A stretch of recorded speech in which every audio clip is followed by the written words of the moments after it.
Halo teman-teman memimpin, selamat datang ya. Sesi kita kali ini beratnya sebuah obrolan dari hati ke hati. Khusus buat Anda yang mungkin baru mulai melayani, atau yang mungkin sudah lama di jalan ini tapi mulai merasa, kok capek banget ya?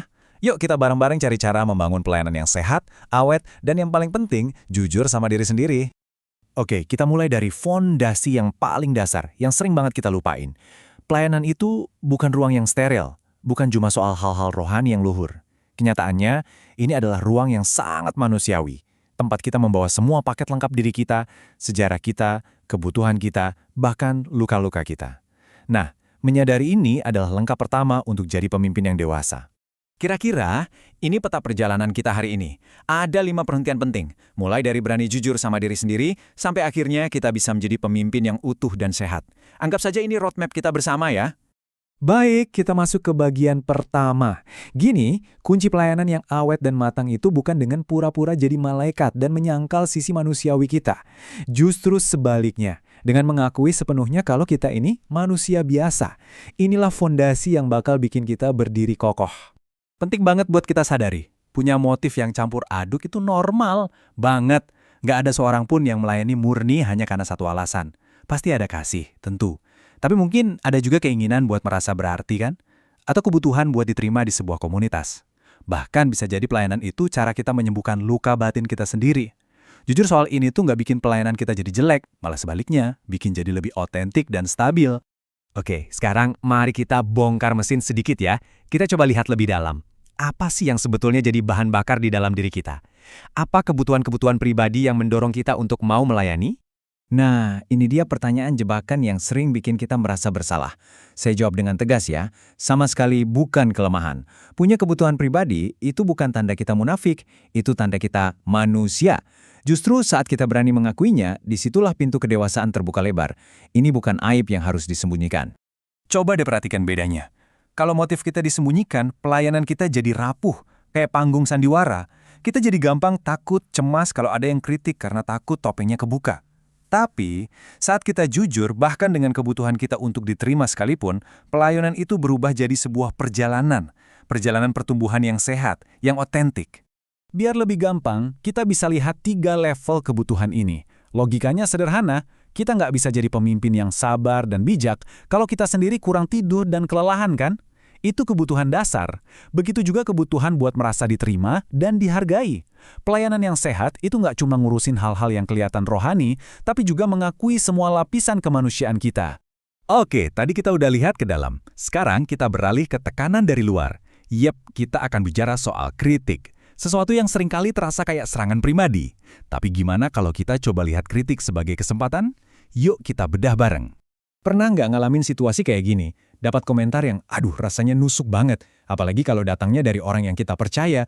Mungkin kita lagi capek-capeknya, terus denger kalimat itu, rasanya kayak semua kerja keras kita nggak dihargai kan? Nah, mari kita lihat 2 cara merespons hal ini. Lihat kan, 2 jalur yang beda banget.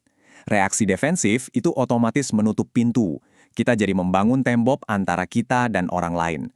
Tapi respons yang kedua, yang berorientasi pertumbuhan, emang sih rasanya kayak nelen pil pahit di awal, tapi ini adalah jalan tol menuju ke pemimpinan yang lebih dewasa dan bijaksana.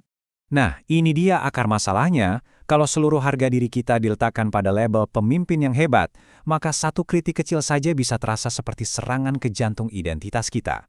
Makanya, penting banget punya identitas di luar peran pelayanan. Sebagai teman, sebagai anak, sebagai orang yang punya hobi, ini yang bikin kita punya fondasi yang lebih kuat. Sekarang, kita masuk ke bagian yang sangat praktis. Gimana sih caranya membangun pelayanan yang nggak cuma sprint, tapi maraton, yang bisa bertahan lama? Ini semua tentang strategi untuk menjaga kesehatan dan daya tahan kita sebagai pemimpin. 2 istilah ini, burnout dan compassion fatigue, ini bukan kegagalan rohani ya. Ini adalah sinyal alarm dari tubuh dan pikiran kita. Burnout itu ibarat mobil yang kehabisan bensin, energinya habis total. Kalau compassion fatigue, ini lebih spesifik. Bensinnya mungkin masih ada, tapi mesin empati kita macet karena terlalu sering menanggung beban orang lain. Mengabaikan alarm ini bahaya banget.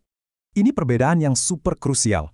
Keunggulan atau excellence itu sehat, bikin kita semangat untuk bertumbuh. Tapi perfeksionisme itu racun. Digerakkan oleh rasa takut, bikin kita cemas terus-menerus. Pelayanan yang sehat itu mengejar keunggulan, tapi memberi ruang untuk ketidaksempurnaan. Coba deh, anggap slide ini sebagai cermin. Ambil waktu sebentar, jawab pertanyaan-pertanyaan ini dalam hati. Sejujur-jujurnya. Ini bukan soal kemewahan loh, ini soal kelangsungan hidup dalam pelayanan. Ingat, merawat diri itu bukan tindakan egois. Itu adalah tindakan penata layanan yang bertanggung jawab atas aset Tuhan yang paling berharga, yaitu diri kita sendiri. Oke, di bagian terakhir ini, kita akan coba menyatukan semua kepingan puzzle yang sudah kita bahas. Kepemimpinan yang matang itu ternyata bukan soal jadi sempurna, tapi soal menjadi manusia yang utuh, yang bisa menavigasi berbagai ketegangan dalam pelayanan dengan bijaksana. Lihat tabel ini baik-baik. Ini adalah jantung dari kepemimpinan yang berkelanjutan. Kuncinya adalah kata dan, bukan atau. Kita tidak memilih salah satu, kita belajar untuk menari di antara keduanya. Kita berkorban, dan kita merawat diri. Kita punya empati yang dalam, dan kita punya batasan yang sehat. Kebijaksanaan itu ada di tengah-tengah. Jadi, kesimpulan besarnya adalah ini, yuk kita lepasin beban untuk jadi pemimpin super yang sempurna. Itu melelahkan dan gak realistis. Perjalanan ini sebetulnya adalah tentang menjadi manusia yang lebih utuh, lebih jujur, dan lebih tangguh.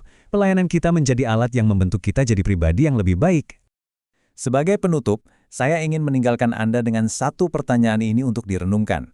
Jawaban Anda atas pertanyaan ini akan sangat menentukan cara Anda memandang setiap tantangan, setiap kritik, dan setiap sukacita dalam pelayanan. Semoga perjalanan Anda menjadi sebuah perjalanan yang benar-benar dihidupi.